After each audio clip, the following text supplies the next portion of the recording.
وہ پوری رات ڈونلڈ ٹرمپ کو نیند نہیں آئی، پوری رات حضرات، پوری رات ڈونلڈ ٹرمپ کروٹیں بدلتا رہا، پریشان، ہکا بکا کیا ہو گیا۔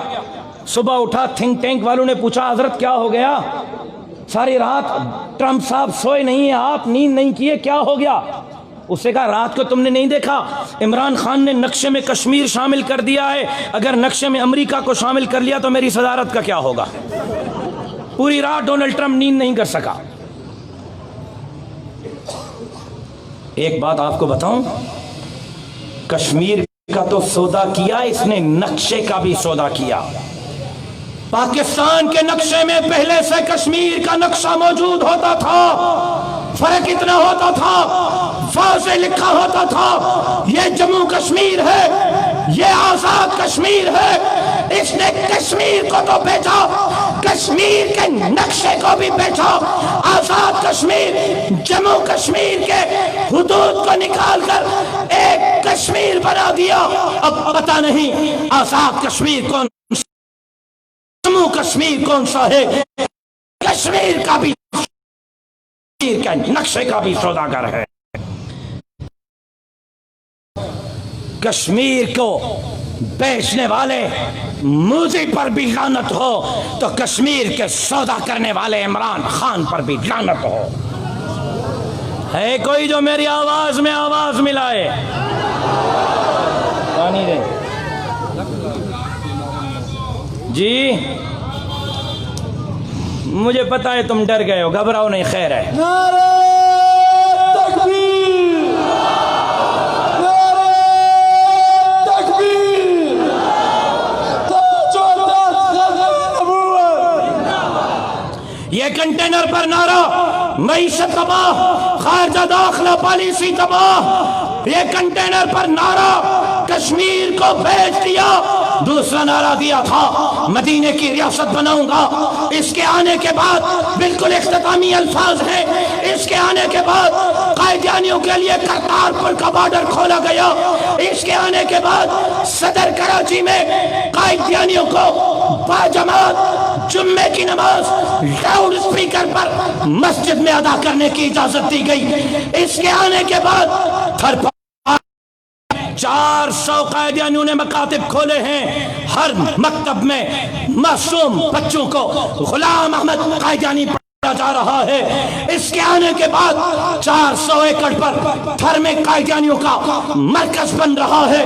اس کے آنے کے بعد عمر کوٹ، میر پرخاس، تھر پار کر، میں نے پہلے بھی کہا اب بھی کہتا ہوں، موبائلیں ریکارڈ ہو رہی ہیں، کسی مائی میں جرت ہے مجھے جھوٹا کا ثابت کر کے دکھائے، اگر میں جھوٹا ثابت ہوا میری سزا گولی ہے۔ ایک ایک لفظ کی ذمہ داری قبول کر رہا ہوں۔ کرتارپور کا بارڈر قائدیانیوں کے لیے، صدر کراچی میں مسجد پارکر میں 400 مراکز قائدیانیوں کے لیے، 400 ایکڑ پر مرکز قائدیانیوں کے لیے، کراچی میں مسجد، پھر عمر کوٹ، میر پرخاس، عمر کوٹ، میر پرخاس، تھر پارکر میں نادرہ کی لسٹ میں قائدیانیوں کا خانہ الگ، مسلمانوں کا خانہ الگ۔ پچھلے 4 ماہ میں قائدیانیوں کا خانہ ختم کر دیا گیا، کچھ پتہ نہیں قائدیانی کون ہے، مسلمان کون ہے۔ پچھلے مہینے نواب شاہ میں، اور میرے شیر شاہ کے غیرت مند مسلمانوں میں، امریکہ کی، میں آپ کو کینیڈا کی بات نہیں کر رہا، کے پی کے کی، بلوچستان کی، پنجاب کی بات نہیں کر رہا، آپ کے سندھ کی بات کر رہا ہوں۔ پچھلے مہینے نواب شاہ میں ربوہ سے 38 قائدیانیوں کے مبلغ ایک ضلع نواب شاہ میں اپائنٹ کیے گئے ہیں، جن کی تنخواہ، جس میں 6 مرد ہیں، 32 خواتین ہیں، جو گھر گھر جا کر مسلمانوں کی ماؤں، بہنوں، بیٹیوں کو قائدیانی بنا رہے ہیں۔ یہ آپ کی معاشی صورت، یہ آپ کی خارجہ اور داخلہ پالیسی، یہ آپ کی پالیسی، یہ آپ کی کشمیر پر پالیسی، یہ آپ کی مدینے کی ریاست کی باتیں۔ میں اپنے اکابر وفاق کے علماء کی کیا بات کروں؟ مجھے بلایا گیا، میں کھڑے ہو کر کہہ رہا ہوں، مجھے بلایا گیا، مجھے کہا گیا کہ مولانا فضل الرحمان کو کہو راستے سے ہٹ جائے، ہم وفاق کے نصاب میں تبدیلی کریں گے، مدارس کے نصاب میں تبدیلی کریں گے۔ مجھے بلا کے کہا گیا، میں نے ان کو کہا یاد رکھو جب تک ایک بھی جمعیت کا چیلا زندہ ہے انشاءاللہ تمہارے اس خواب کو شرمندہ تعبیر ہونے نہیں دیں گے۔ جو ان کے خوابوں کو چکنا چور کرے گا وہ دونوں ہاتھ بلند کر کے انشاءاللہ کہے۔ جو لڑ سکتا ہے، مر سکتا ہے، نکل سکتا ہے، کفن باندھ سکتا ہے، وہ میرے ساتھ ہاتھ بلند کر کے کہے کہ انشاءاللہ گردنیں کٹوا دیں گے، دین اور اسلام کے دشمنوں کے سامنے نہیں جھکائیں گے۔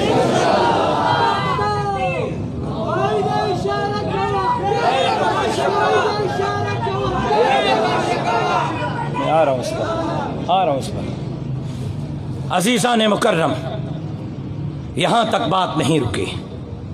FATF کے بل پاس ہونا شروع ہو گئے ہیں جس پر میرے قائد کے دلیر فرزند، نڈر فرزند، بہادر فرزند اسد محمود نے آواز بلند کی کہ FATF کے بل منظور نہیں ہونے دیں گے۔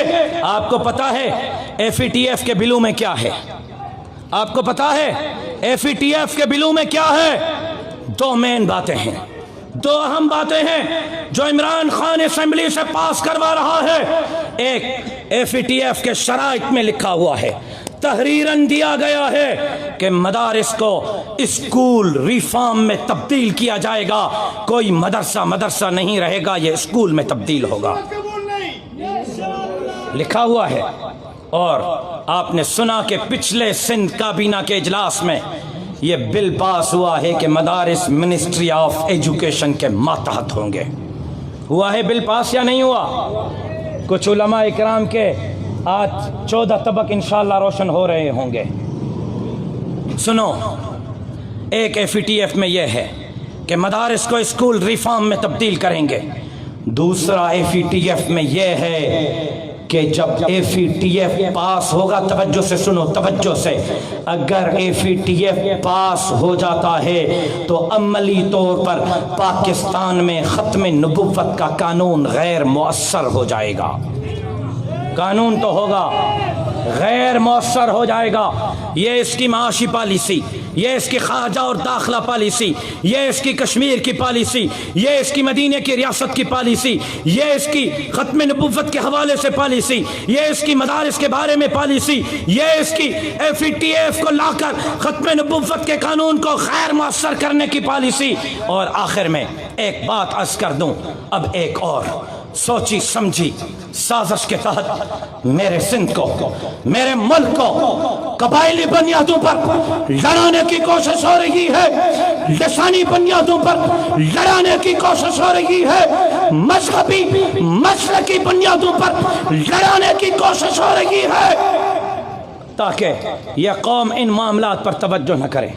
یہ سندھی مہاجر آمنے سامنے ہو جائیں، بلوچ پختون آمنے سامنے ہو جائیں، ایک دوسرے کے ساتھ باہم دست و گریبان ہوں۔ میں آج باقی سوالات کے ساتھ یہ سوال بھی پوچھنا چاہتا ہوں کہ عمران خان کے ساتھ اور کون سا ایجنڈا ہے جس کی تکمیل چاہتے ہو؟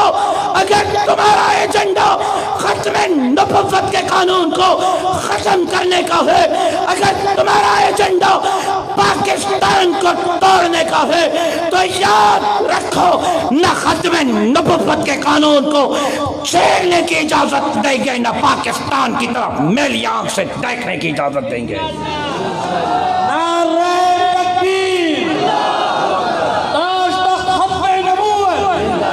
پاکستان کا مطلب کیا؟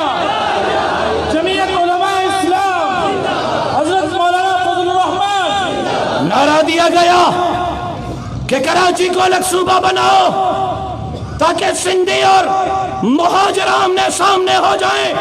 کیوں؟ کراچی کو کیوں الگ صوبہ بناؤ؟ کراچی تیرے باپ کی جاگیر ہے، اس کو الگ صوبہ بناؤ گے؟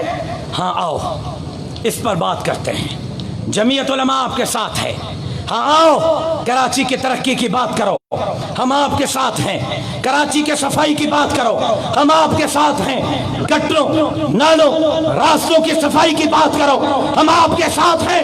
لیکن ایک بات آپ کو ذہن نشین کرانا چاہتا ہوں، سازشوں کو سمجھیں، سمجھ کر آگے بڑھیں، کیونکہ میرے اکابر حضرت مدنی نے جمعیت علماء کی بنیاد عدم تشدد، عدم فرقہ واریت کے بنیاد پر رکھی تھی۔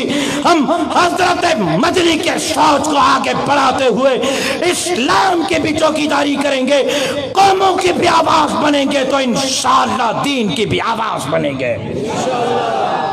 لیکن آؤ ایک بات آج آپ کو بتاتا ہوں، جو کہتے ہیں کراچی کو ٹوٹنا چاہیے، جو کہتے ہیں کراچی کو الگ صوبہ بننا چاہیے، یہ آخری الفاظ ہیں۔ اس کے بعد میں اب جو حالیہ مسئلہ ہے اس پر آ رہا ہوں اور گفتگو کو ختم کرتا ہوں۔ کراچی کو الگ بنانا،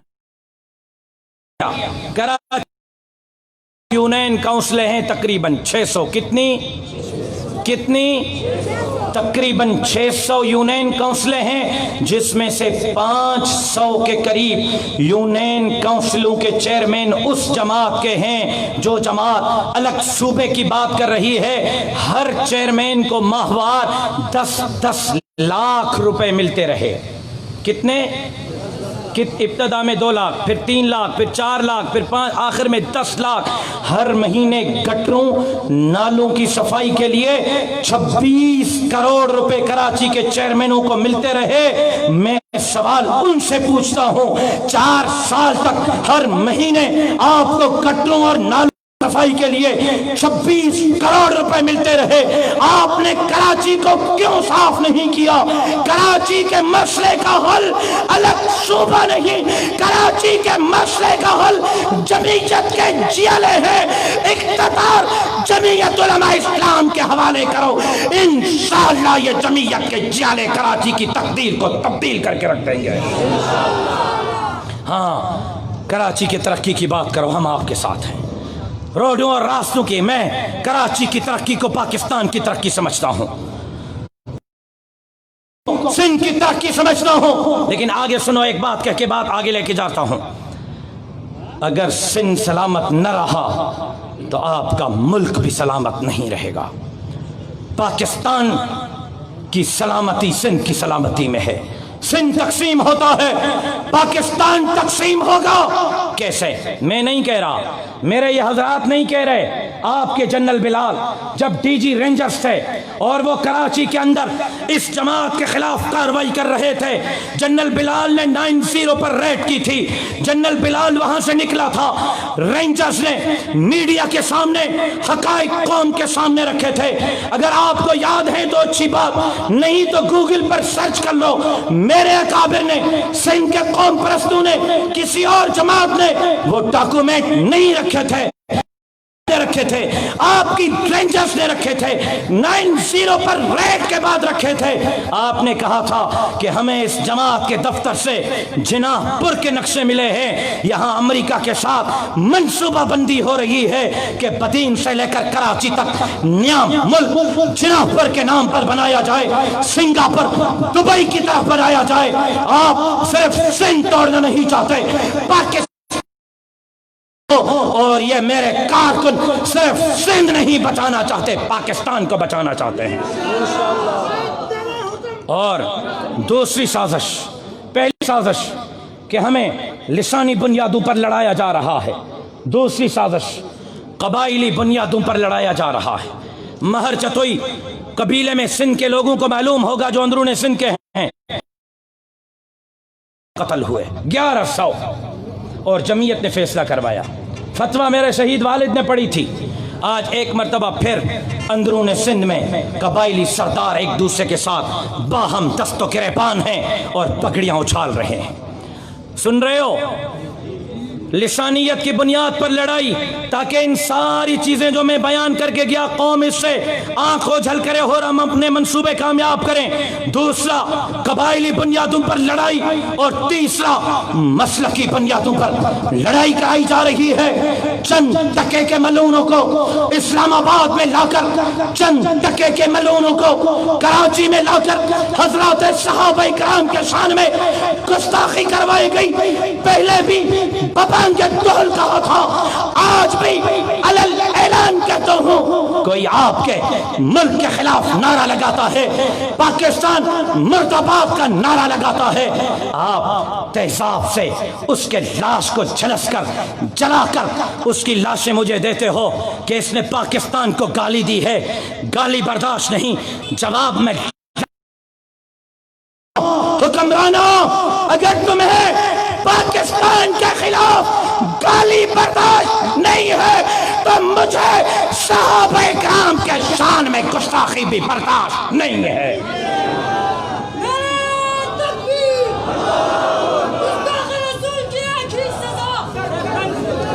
جو پاکستان کے خلاف بکتا ہے اس کی زبان بھی گدی سے کھینچ کر پھینک دو. جو میرے صدیق اکبر، اما عائشہ، فاروق اعظم، عثمان ذی النورین، میرے امیر معاویہ کے خلاف زبان درازی کرتا ہے، اس کی بھی زبان گدی سے نکال کر کھینچ کر پھینک دو. نعرہ تکبیر، عظمت صحابہ، شان صحابہ، نعرہ تکبیر. فخر الدین سے تو کام نہیں چلا، میں آزما لوں. تاج و تخت ختم نبوت، بالکل مزہ نہیں ہے، دیش والے بھی بولیں تاج و تخت ختم نبوت، تاج و تخت ختم نبوت، تاج و تخت ختم نبوت. مصطفیٰ کا ہم سفر. ابو بکر کے دیوانے ذرا محبت سے بولے مصطفیٰ کا ہم سفر، مصطفیٰ کا ہم سفر. گلی گلی نگر نگر، گلی گلی نگر نگر. میں کہوں گا مصطفیٰ کا نور العین، آپ کہیں گے ذی-النورین، ذی-النورین. مصطفیٰ کا نور العین، مصطفیٰ کا نور العین. چمن چمن، گلی گلی. علی کے عاشق بولیں، بولو نا علی کے عاشق بولو. علی بھی ہمارا، صدیق بھی ہمارا، فاروق بھی ہمارا، عثمان بھی ہمارا، علی بھی. بیٹھو یار، میں ابھی تقریر کر رہا ہوں، ختم کروں. حضرت بیٹھے، مہربانی کریں.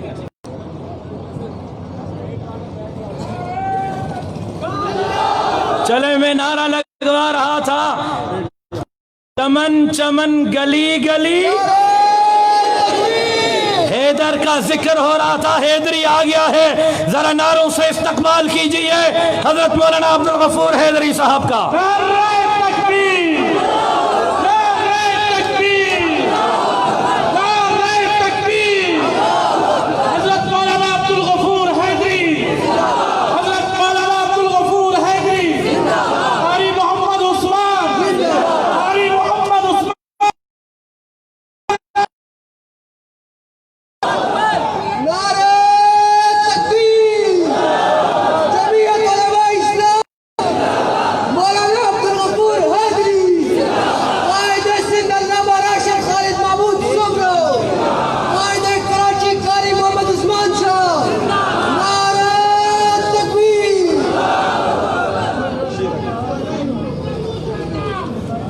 تشریف رکھیں جی، جزاکم اللہ. تشریف رکھیں. اسٹیج کے ساتھی بھی بیٹھ جائیں، بیٹھ جائیں ساتھی، بیٹھ جائیں بھائی. اسٹیج والے آخر میں ملاقات ہوگی، بیٹھ جائیں، بیٹھ جائیں حضرات، بیٹھ جائیں بھائی، بیٹھ جائیں. تشریف رکھیں. میں کہہ رہا تھا مصطفیٰ کا ہم سفر.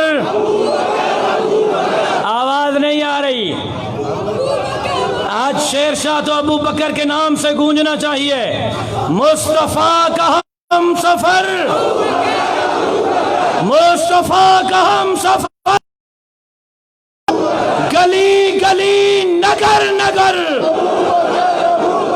مصطفیٰ کا ذو نور العین، ذنورین ذنورین، مصطفیٰ کا نور العین، چمن چمن گلی گلی، چمن چمن گلی گلی، اور آخر میں تیرا حسین میرا حسین، حسین تیرا حسین میرا حسین، تیرا حسین میرا حسین۔ میں واضح طور پر کہنا چاہتا ہوں، تشریف رکھیں جو ساتھی کھڑے ہیں، میں واضح طور پر کہنا چاہتا ہوں، لسانی بنیادوں پر بھی لڑائی قابل قبول نہیں، قبائلی بنیادوں پر بھی لڑائی قابل قبول نہیں، تو مذہبی بنیادوں پر بھی لڑائی۔ سنیں صاحب، آپ کی توجہ چاہتا ہوں،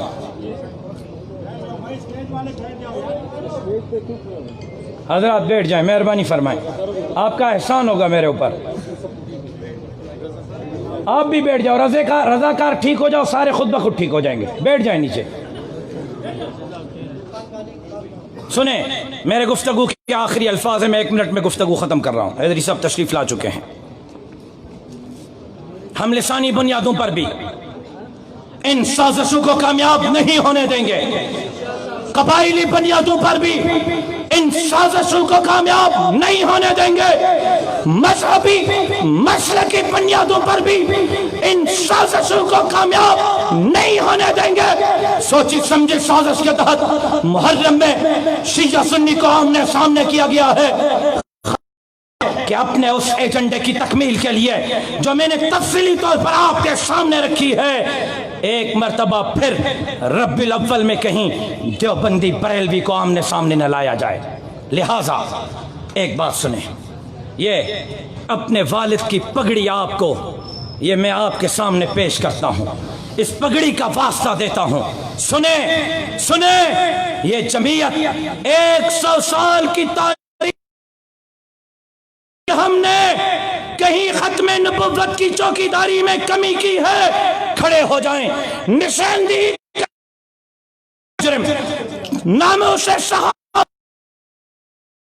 کی ہے، کھڑے ہو جائیں، نشاندہی کریں، ہم آپ کے مجرم، مدارس کی چوکیداری میں کہیں کمی کی ہے، کھڑے ہو جائیں، نشاندہی کریں، ہم آپ کے مجرم ہیں، ملک کی چوکیداری میں کہیں کمی کی ہے، کھڑے ہو جائیں، نشاندہی کریں، ہم آپ کے مجرم ہیں۔ بات اگر ختم نبوت کی ہے، جمعیت نے نبھایا ہے، بات اگر ناموں سے صحابہ کی چوکیداری کی ہے، جمعیت نے نبھایا ہے، بات اگر مدارس مساجد کی ہے، جمعیت نے نبھایا ہے، بات اگر ملک کے اندر اسلامی نظام کی ہے، جمعیت نے نبھایا ہے، اور اگر بات پالیسی کی ہے، اور اگر بات پالیسی کی ہے، اکابر علماء، قاری عثمان کی اجازت سے عرض کرنا چاہتا ہوں، اگر بات پالیسی کی ہے تو پھر سنو،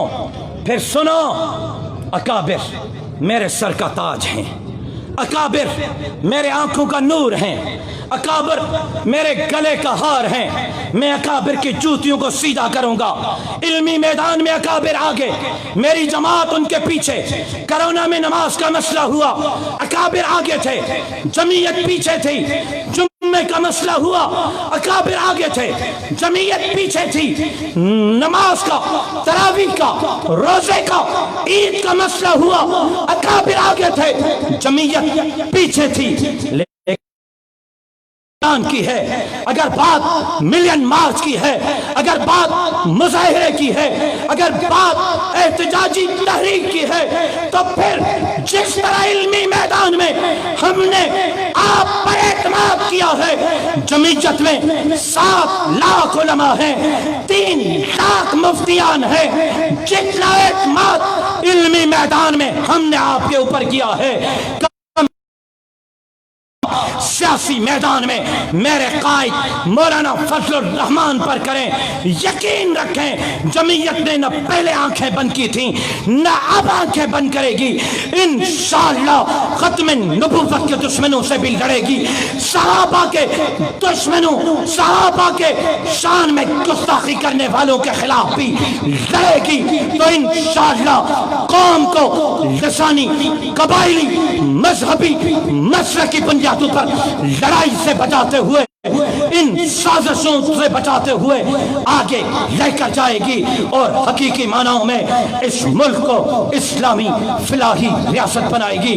میں نے جو کچھ کہا اللہ تبارک و تعالی اپنے بارگاہ میں منظور اور مقبول فرمائے, لیکن یہ بات آپ کے ذہن میں رہے کہ اکتوبر کا مہینہ مفکر اسلام حضرت مولانا مفتی محمود رحمت اللہ علیہ کے وفات کا مہینہ ہے, اور نومبر شہید اسلام علامہ خالد محمود سمرو کی شہادت کا مہینہ ہے. ہم نے نومبر میں مفتی محمود کی یاد میں, مفکر اسلام حضرت مولانا مفتی محمود کے یاد میں, اکتوبر میں کراچی میں تاریخ ساز عظیم الشان فقید المثال تحفظ ختم نبوت, تحفظ ناموس صحابہ ملین مارچ کرنے کا اعلان کیا ہے. مولانا کی کراچی کے سابقہ سارے پروگراموں کو ریکارڈ توڑنا ہے. کون کون آج مجھ سے وعدہ کرتا ہے, کھڑے ہو کر وعدہ کریں کہ ہم اس ملین مارچ کو پاکستان کے تاریخ کی سب سے بڑی ملین مارچ بنانے کے لیے آج سے محنت کریں گے, آج سے جدوجہد کریں گے, اور انشاءاللہ محلے میں جا کر ختم نبوت کے منکروں, پاکستان کے دشمنوں, مسجد اور مدرسے کے دشمنوں, داڑھی اور پگڑی کے دشمنوں کو یہ پیغام دیں گے کہ جب تک جمعیت کا ایک کارکن زندہ ہے انشاءاللہ تمہارا ایجنڈا پورا نہیں ہوگا. کون کون محنت کرے گا؟ پکا وعدہ ہے؟ صاحب کا سارے ریکارڈ توڑنے ہیں. جو صاحب کا ریکارڈ توڑے گا کھڑے ہو کر مجھ سے وعدہ کرے. آپ پوری کراچی کو نکالیں گے, گلی گلی میں محنت کریں گے, چوک چوراہے پر محنت کریں گے, اور ختم نبوت زندہ باد کے نعرے بلند کرتے ہوئے ان یہود اور ہنود کے ایجنٹوں کے ان ایجنڈے کو خاک میں ملا کر دم لیں گے. زندگی باقی